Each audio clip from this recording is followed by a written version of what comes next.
உங்களுக்கு அவசியம் இல்லாதவங்க கிட்ட உண்மை சொல்லாதீங்க. உங்களுக்கு அவசியம் இருக்கிறவங்க கிட்ட பொய் சொல்லாதீங்க. 2மே உங்கள ஒரு நாள் கண்டிப்பா காயப்படுத்தும்.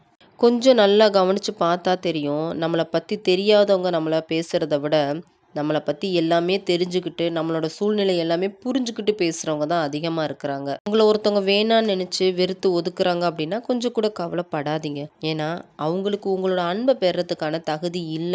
அதனால தான் அவங்களாவே உங்கள விட்டு விலகி போறாங்க. லைஃப்ல ஒரு விஷயத்த நம்ம புரிஞ்சுக்கணும். ஏதோ ஒரு காரணத்துக்காக ஒருத்தர்கிட்ட கெஞ்சக்கூடிய ஒரு சூழல் வந்திருக்கு அப்டின்னும்போது, ஏதோ ஓரளவு கெஞ்சலாம். ஆனா, ரொம்ப இறங்கி போயி உங்களோட தன்மானத்த விட்டு கெஞ்சாதீங்க. ஏன்னா, முன்ன பின்ன தெரியாதவங்க கூட நம்ம மேல காட்டக்கூடிய அன்ப, நம்மள பத்தி எல்லாமே தெரிஞ்ச, நம்மள பத்தி நல்லா புரிஞ்சுகிட்ட ஒரு சொந்த உறவு கூட காட்டுறது கிடையாது. அதனால முடிஞ்ச வரைக்கும் நம்மள நாமே பக்குவப்படுத்திக்கணும். நம்மளோட மனச எதுக்குமே தயாரா வச்சுக்கணும். ஏன்னா, அளவுக்கு மீறின அன்ப நம்ம யார் மேலயாவது வச்சோம்னு வச்சுக்கோங்களேன், அது நம்ம உயிரோடயே இருந்துக்கிட்டு மரணத்த அனுபவிக்கிறதுக்கு சமம்.